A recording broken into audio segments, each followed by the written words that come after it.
Bismillahirrahmanirrahim. Alhamdulillah wassalatu wassalamu ala Rasulillah. Amma ba'd. Melanjutkan materi yang berkaitan dengan pembatal-pembatal puasa kontemporer, pembatal puasa yang modern.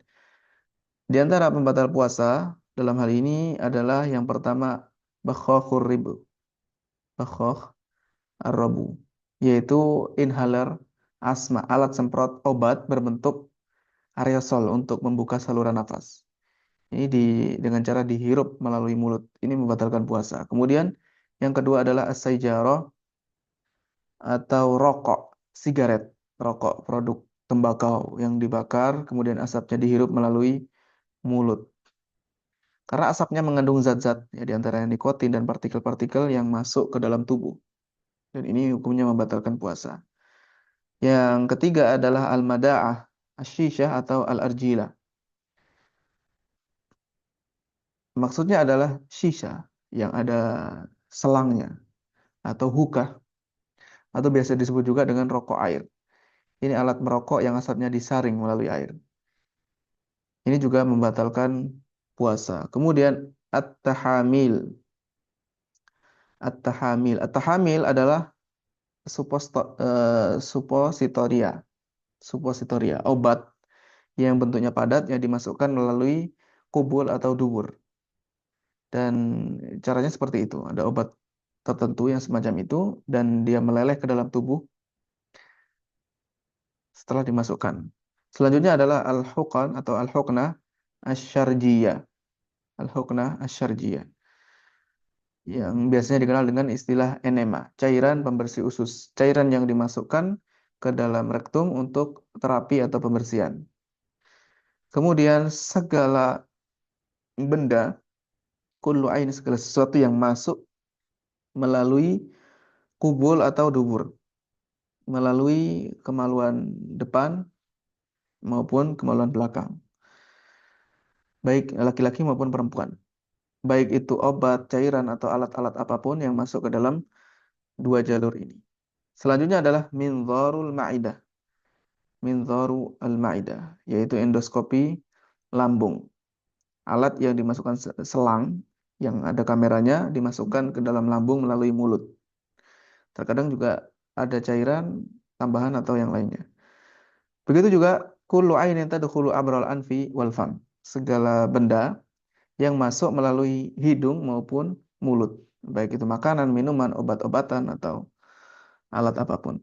Kemudian yang terakhir adalah al-qastarah al-bauliyah, kateter urin, alat medis yang dimasukkan melalui uretra dari kandung kemih yang berfungsi untuk mengalirkan urin atau kencing.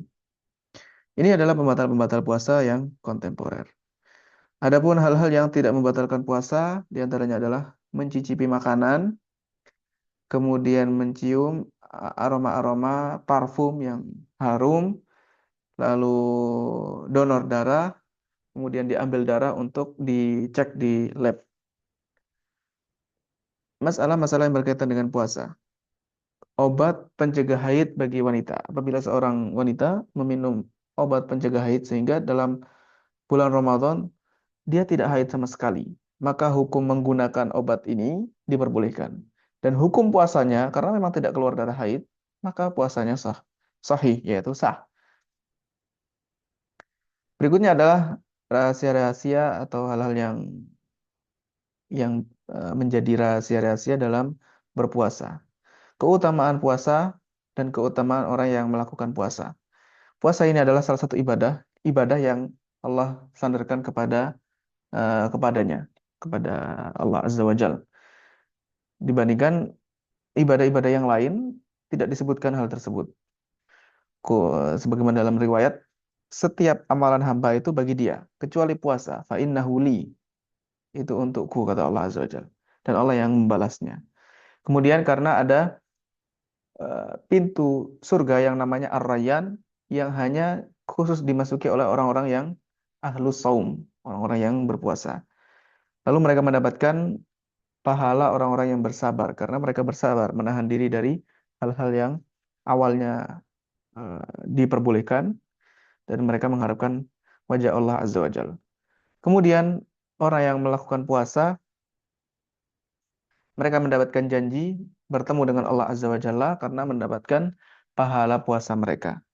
Kemudian puasa ini menjadi gizi untuk ruh dan memperbaiki ruh. Selain itu juga dia menjadi penghalang atau bisa mempersempit geraknya musuh Allah yaitu setan.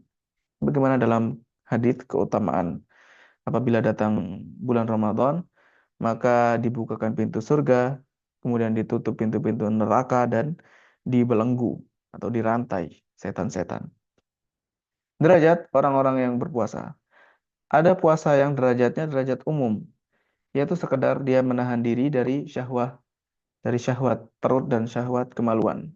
Ada puasa khusus, yaitu dengan cara menahan diri dari anggota tubuh dari segala dosa dan hal-hal yang dimakruhkan, yang dibenci dan dicela, serta hal-hal yang bisa melalaikan dari berzikir kepada Allah. Kemudian puasa khusus ini juga meninggalkan, ya, jadi tidak banyak melakukan perbuatan yang pertama adalah halal, hal-hal yang halal, misalnya makan, tidak berlebihan pada saat dia berbuka, dan tidak banyak tidur pada saat dia berpuasa. Dan level berikutnya adalah khususul khusus, tingkatan yang lebih tinggi lagi, yaitu puasanya hati dengan puasa hal-hal tadi ditambah lagi dengan hati yang berpuasa dari selain Allah Azza wa Jalla. Jadi hatinya tidak banyak berpikir terkait angan-angan dunia dan pikiran-pikiran seputar hal-hal duniawi, ya, atau pikiran-pikiran yang rendahan. Program-program dalam bulan Ramadan ini program yang disarankan. Program Al-Quran, waktunya antara adzan dan iqamah, setelah salat fardu, sebelum berbuka, pada saat sahur, dan di waktu-waktu kosong yang memungkinkan. Yang dianjurkan di sini ada menghafal, membaca, dan mempelajari tafsirnya. Menghafal setiap hari sebisa mungkin menghafal setengah halaman saja. Dari juz manapun yang dia suka atau surat yang dia suka. Ya, surat yang membuat dia tertarik. Kemudian membaca ini ada tabel yang akan disebutkan nantinya. Kemudian tafsir. Di antara tafsir-tafsir yang ringan, yang mudah dibaca dan tidak tebal, misalnya kitab Tafsir Al-Jalalain. Tafsir Jalalain, tafsir yang ditulis oleh Jalaluddin Al-Mahalli dan Jalaluddin As-Suyuti. Nah, ini tabel waktu yang disarankan serta ukurannya. Apabila ada orang yang ingin khatam Al-Quran satu kali, maka caranya seperti ini. Antara adzan dan iqamah dan setelah salat fardu, fajar, salat subuh dan salat asar, membaca 5 halaman. Kemudian di waktu sahur 5 halaman. Kemudian di waktu kosong yang lain 5 halaman. Kalau ingin khatam 2 kali, maka 10 halaman. Kemudian 3 kali, maka 15 halaman. Wajah di sini maksudnya adalah halaman, bukan bukan lembar. Karena satu lembar Al-Quran isinya 2 halaman. Ini tahzib, pembagian bacaan Al-Quran supaya bisa khatam setiap pekan yang dilakukan oleh para ulama salaf. Jadi supaya bisa khatam dalam setiap pekan, ini kadarnya 7 hari, hari pertama sampai hari ke-7. Hari pertama surat Al-Baqarah sampai surat An-Nisa. Hari kedua surat Al-Maidah sampai surat At-Taubah. Kemudian surat Yunus sampai An-Nahl, Al-Isra sampai Al-Furqan, Asy-Syu'ara sampai Yasin, As-Saffat sampai Al-Hujurat, dan surat Qaf sampai surat An-Nas.